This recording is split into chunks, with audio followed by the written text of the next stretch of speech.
Hello guys, share nyo tong video na to. Nasa kalsada ako eh. Kakauwi ko lang.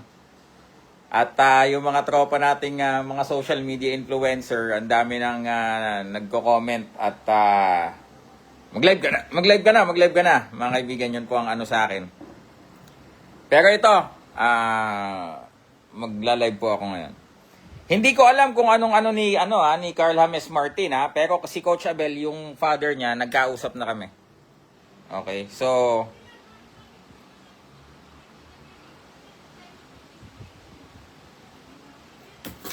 wait.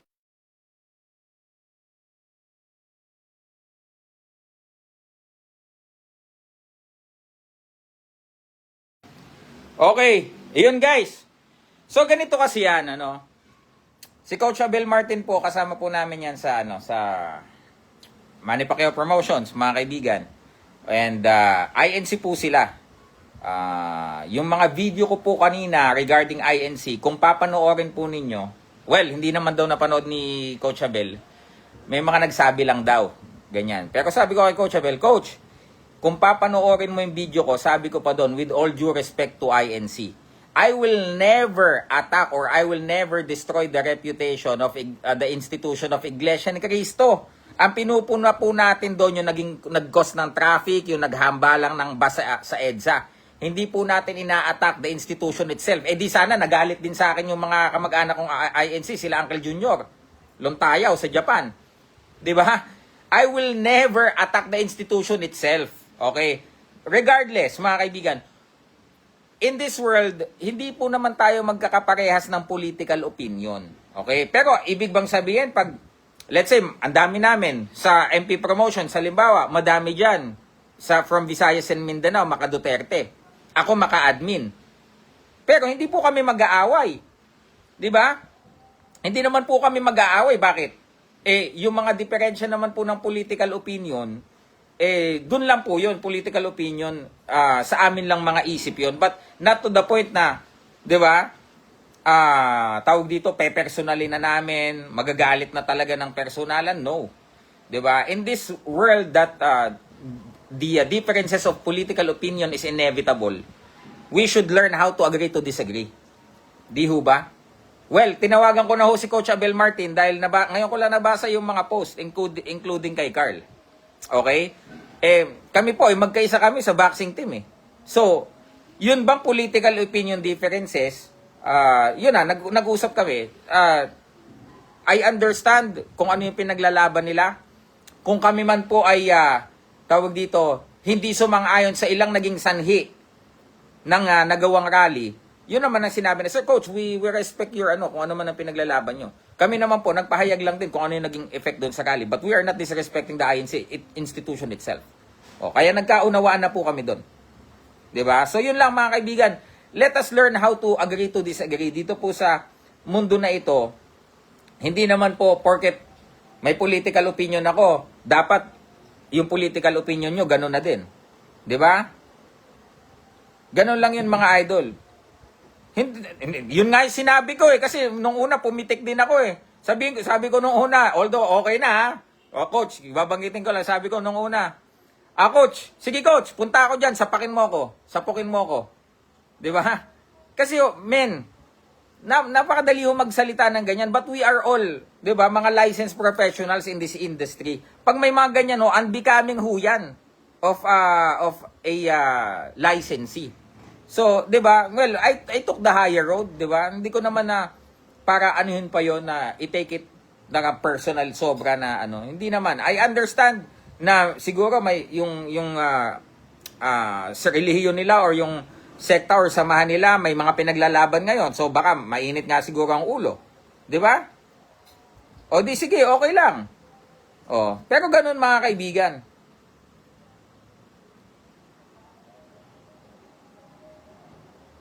Eric Santiago Hilo. So sabi ko nga, actually ito secret pa Secret pa ito, hindi po namin dinidisclose.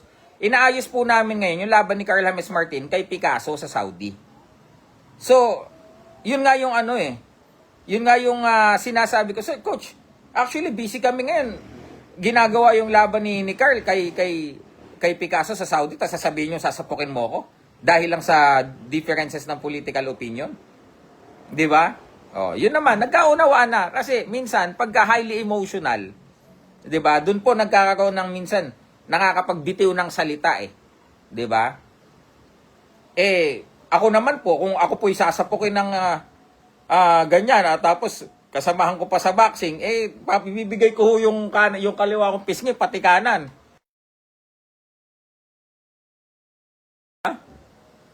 Pero again, no, ano na po, okay na, nagkausap na po kami ni Coach Abel. I understand that they have something to fight on as of this moment and they are accepted, highly emotional ngayon. So, yun po. Once again, I will choose to take the higher road, mga kaibigan. Pero kung, di ba, kung kanina, ano din ako kasi ako palapatol din ako ganyan ako, alam, di ba, been there, done that. Pag mga ganyan po, alam mo, manapok ka, manapak ka. Kung makasuhan ka, amicable settlement, bayad ka yan, nasabi ko tuloy. Eric Santiago. Dahil po dito sa insidente na to, nasabi ko tuloy, hindi pa nga pinapasabi ni Sir Sean. Wala di ba? Related Yun nga, actually, minessage ko si Coach Abel, nag-reply si Coach Abel, tinawagan ko si Coach Abel, si Martin din, si Carl, minessage ko, di ba? Pero hindi pa siya nagsisin. Di ba? Guys, let us maintain kung ano man yung ginagawa natin ngayon. And yung political opinion, it is inevitable na mayroong mga salungat or hindi magkakaparehas na political opinion. Let us agree to disagree. Di ba? Ironic how ironic nilalakad nga namin yung Picasso versus Martin sa Saudi, tapos, di ba? Nasabi ko tuloy, hindi pa nga pinapasabi ni Sir Sean yan Hindi pa nga pinapasabi ni Sir Sean yan, but, well, sabihin ko na lang kay Sir Sean, sabihin ko na-disclose ko na kasi may nangyaring ganito. Well, anyway. Di ba? Pero wag ganon. Wag sanang ganon, wag na sanang maulit. Di ba? I'm just, too professional when it comes to that. Okay? And, again and again, mas pipiliin kong umunawa. Di ba? Tsaka, yan, si Carlman, ever since, from the start, wala kaming pinakitang masama or ano dyan. Talagang asikaso kung asikaso yan. Di ba? Guys, si Carl, alangan namang fighter namin, gusto mo magkagulo kami. Diba, Raymond? Nagkausap na nga kami ni Coach Abel Kayo kasi mga wala kayong mga ganap sa buhay. Diba? Puro lang ganyan ang kagustuhan ninyo. Yan lang din sabi ko kay Coach Abel. Coach, please also be informed that it is inevitable na na may magkaroon ng hindi pagkakaisa ng political opinion. Diba? Halimbawa ako, may mga tao ako halimbawa sa negosyo. Halimbawa may maka-Duterte diyan. Iyaano ko ba? Hindi ko naman ipe-persecute kung hindi ako. Syempre, boldly I'm pro BBM.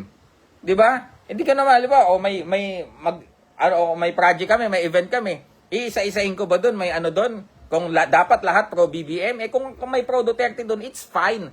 Kami nga magkapatid, magkasulangat kami. Si Haring David DDS. Die hard.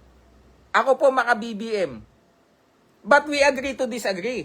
'Di ba? Yung uncle ko, si Uncle Junior Luntayaw, INC po siya.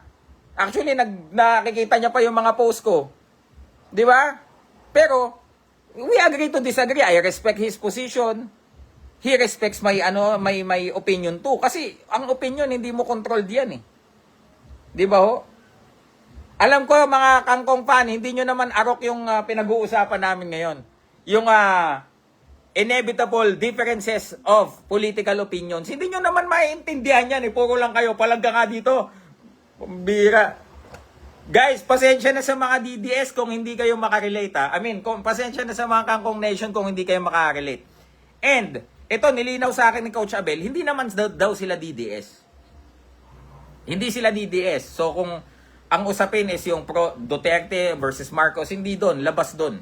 Ako naman, ang opinion ko lang is yung naging cause na traffic, yung mga yung mga tawag dito, yung mga hindi nakapasok, mga na-late, yun lang sa akin. But again, may disclaimer ako doon and I will always do that. Yun po ang background ko sa journalism po ako eh.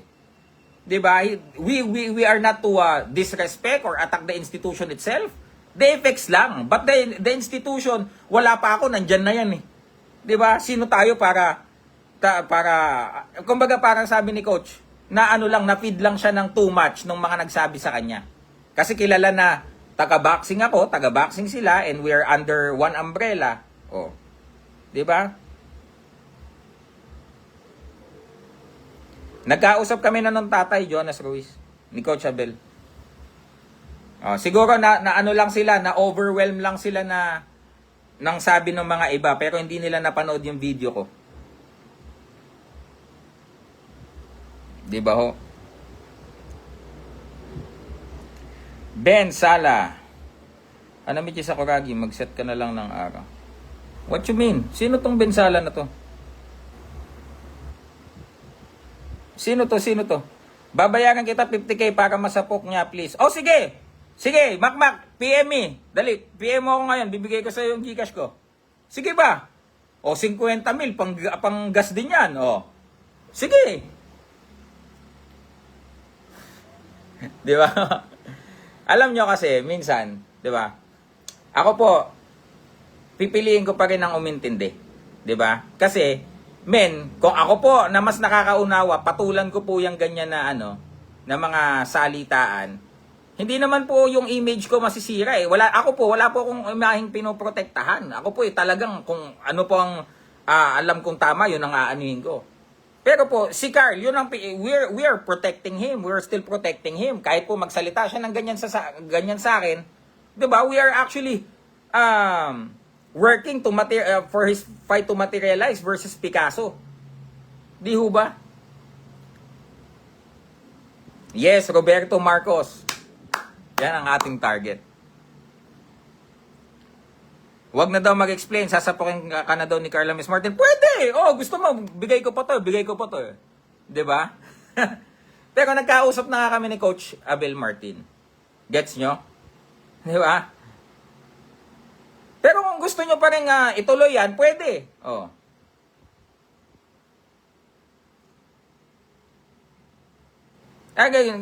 We need to relax a bit and don't allow yourself to be consumed too much of political happenings. 'Di ba? Learn to agree to disagree. Oh, kapatid ko nga mismo eh. Si David, DDS eh. Ako Marcos eh. 'Di ba?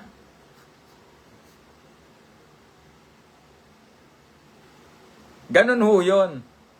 Ngayon pagka ganyan, halimbawa, ikaw, Remar, hindi ka sang-ayon sa political opinion ko, makipagtalastasan ka sa akin ng matalinhaga at patunayan mong mali ako. 'Di ba? Ganun lang yun. Kasi pagka ganyan, ganyan, sasapukin, no? Again, I'm not judging you, Carla, nagkausap na kami ni Coach Abel. 'Di ba? Pagka mag-resort ka kagad sa ganyan, 'di ba? Sino na 'yon? Sino nang maapektuhan yung image doon? 'Di ba? Oy, Russell. Hello, Russell Bakayan.